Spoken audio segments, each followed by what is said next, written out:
तभी मैं आपको एक बड़ा गहरा तत्व बताऊं। हनुमान जी को माता सीता ने एक बहुमूल्य माला दी।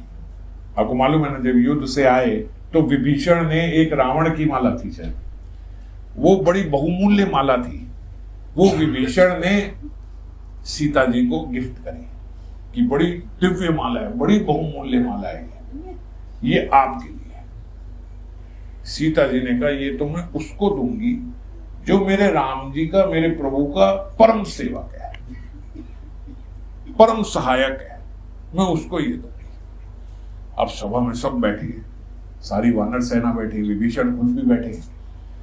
तो देख के उन्होंने कहा ये तो बजरंगबली हनुमान की है, हनुमान तुमसे बड़ा सेवक है, ये माला तुम्हारी। अब विभीषण जी थोड़ा तो आ जाता है, आपस में स्पर्धा हो जाती है, भाई ये इतने बड़े ये हो गए, मैंने तो इनको दी और इन्होंने आगे उसको दे दी।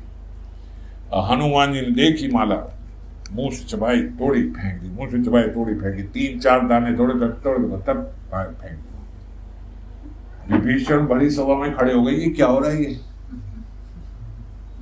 मैया आपने ये माता, ये देखो ये किसको दे दी?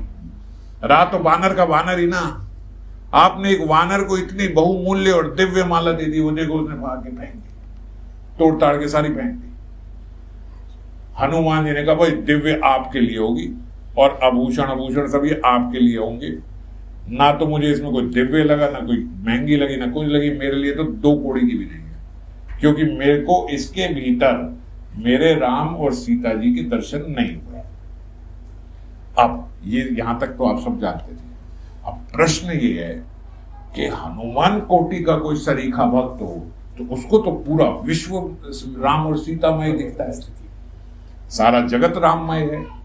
कौन सी ऐसी वस्तु है, कौन सी ऐसी स्थिति है, कौन सी ऐसी जगह है, कौन सा ऐसा स्थान है, कौन सा ऐसा काल है जब भगवत उपस्थिति ना दिखती हो। हमारे जैसे बच्चे प्रयास कर रहे हैं भागवत धर्म का, और हनुमान जैसे सरीखे भक्त और कोई चीज ऐसे तोड़ के फेंक दे कि लो इसके भीतर कौन से भगवान है, फेंक दो। कौन सी चीज ऐसी है जिसके भीतर भगवान नहीं है? अच्छा ये पूछो, तो बात गड़बड़ा गई कि नहीं गड़बड़ा गई? तो हनुमान जी ने क्यों फेंक दी वो माला निकालने का? बोलते इसीलिए क्योंकि वो प्लॉट खाली नहीं था। उस माला में विभीषण जी का अहंकार कि मैंने इतनी बहुमूल्य माला दी है, रावण का कपट और इतने अहम भरा हुआ कि मैंने आपको ये दी है बहुमूल्य, जिनसे हम सब कुछ लिया करते हैं, जिनकी कृपा से हम जी रहे हैं, हमारे भीतर आज आप कुछ सर्व करो भगवान को और आपके भीतर ये आ जाए कि मैंने अपने गौर निताई को सोने की चेन पहनाई हुई है, 2 थप्पड़ पड़ेंगे और जाके गिरोगे जमीन में। ये पतली सोने की चेन से गौर निताई खरीद रहे हो लल्लू।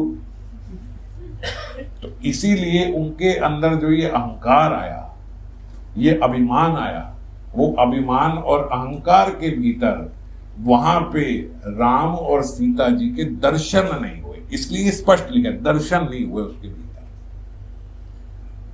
है नहीं है कि बात नहीं है, दर्शन नहीं हुए। क्यों? दर्शन तो आपके अभिमान का हो रहा है उसमें। तो इस करके हनुमान जी ने वो मेरे को नहीं चाहिए। और हमारे हृदय भी अगर निष्कपट रहा, हमारे भीतर का जो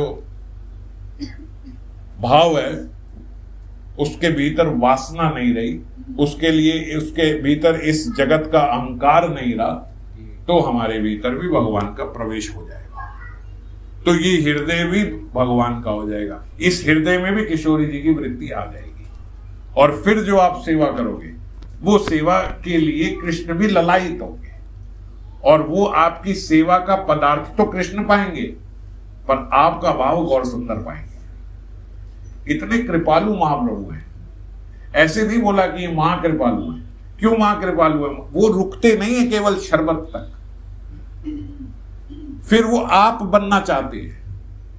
सोचो कितने तुच्छ जीव हम, और महाप्रभु की इच्छा होती है कि मैं मन्नू बन जाऊं, क्योंकि इसके भीतर भी वो वृत्ति है जो ये मेरी सेवा करना चाहती है, और जिसके अंदर वो आ गई महाप्रभु वही आस्वादन लेते हैं, वही आस्वादन लेते हैं। ऐसे कृपालु भगवान है।